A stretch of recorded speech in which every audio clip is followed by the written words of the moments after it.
I don't want to do homework, so I'm going to make videos, so there's my intro, deal with it. I have been on something of a musical journey right now, and it's been freaking fantastic. To give you some background, my musical. I'm a mutt when it comes to music because I will very gladly get a song by an artist and then never think of them again. Uh, I've never really sat down to listen to an entire album that wasn't something so like atrociously overplayed that I knew every song on it already, like a Beatles album. I've never had the opportunity of sitting down and listening to something straight through in that kind of 60s and 70s way of it's as important or as deeply enjoyed as a movie or a book where it's just that's the whole experience. It's not something you do while doing other menial activities. And I've been getting really into They Might Be Giants in the last 48 hours.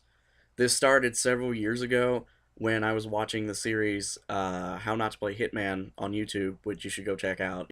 If you like funny video game playthroughs that don't have any commentary whatsoever, except for like some parts that do, he uses a lot of They Might Be Giants as cover music for the video, and that was pretty much my only exposure to them until I received a CD from that English teacher I mentioned a couple times before.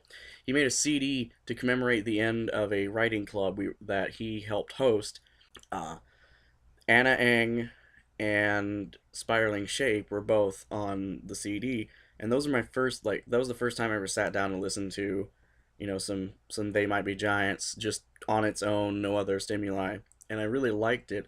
So I looked at the music videos on YouTube, and obviously there's no music video for Spiraling Shape yet, and the music video for Anna Eng is kind of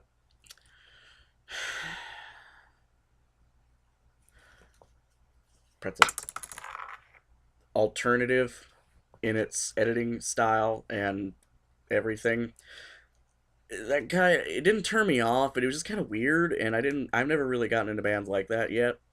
So while I thought it was a cool music video, and the lyrics were just so wonderfully weird and nonsensical that I would come back to watch it every now and then because that was it. So night before last, I started watching my favorite music videos because I'll have these periods where I just watch music videos on YouTube, ranging from stuff like Imagine Dragons Radioactive to Anna Eng. So I started watching Anna Eng, and on the suggested it said You're on Fire, and it had what looked like meat in the preview image, the thumbnail, and I didn't quite get that one, so I clicked on it, thinking this must be one of those songs from that period where They Might Be Giants did kids songs. They have two albums, one of which won a Grammy, I think, that are entirely aimed at younger kids to teach them science and ABCs and whatnot. I clicked on it and found out it wasn't. It's from Nanobots, their newest album.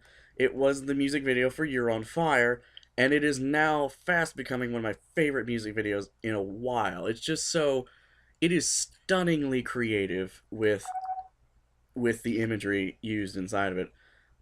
And that led me to make a Facebook post about how I felt like a poser because I want to say I like They Might Be Giants, but I've only really listened to 3 songs and I've never really found an entire album that I liked. Someone immediately said, You should listen to Flood while I was getting Nanobots online. So while I was getting Nanobots set up, I went ahead and bought Flood. Flood is a freaking masterpiece, and I can understand why it still is one of their most successful albums. I love Flood. Birdhouse in Your Soul is really, really good song, but the Birdhouse in Your Soul music video isn't as eye catching as On Fire. You're on Fire. So I've been listening to Nanobots and Flood straight through a couple of times in the last couple of days, and it makes me want to be more into music, being able to sit there and listen to it. But beyond enjoying They Might Be Giants as a band, I really love how they treat themselves and their fans, just how they act. Because, and this is a fun fact for those of you who don't know yet, in the 80s when They Might Be Giants were first getting their start, they had a phone number uh, that was pretty much, it was 1-800 call a song, I think was what it's called, and Wikipedia will probably call me an idiot for saying that and getting it wrong.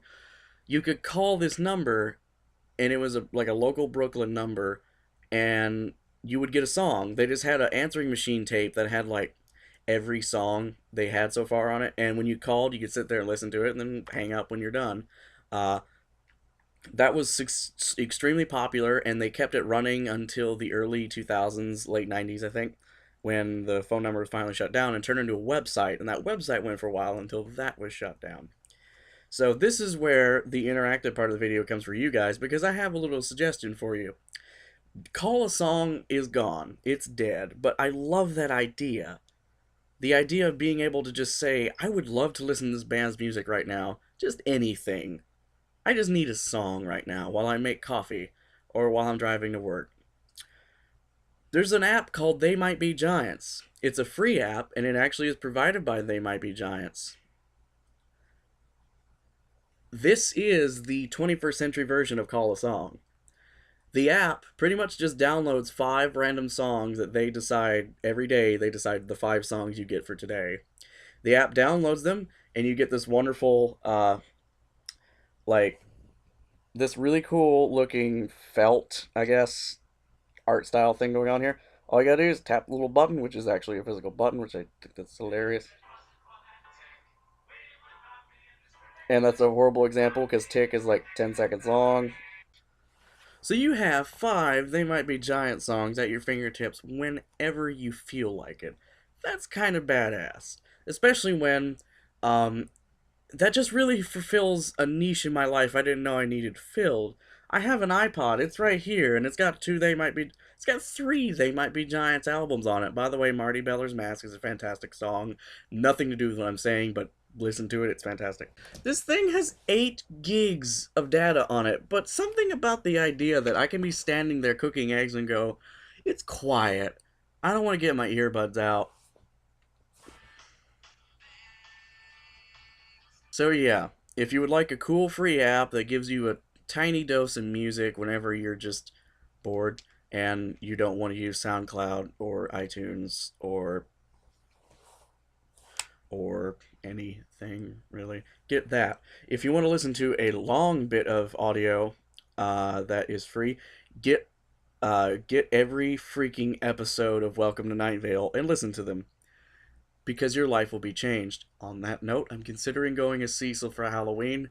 I can only see this going badly, but since it's related to Night Vale, I guess that's kind of a good thing.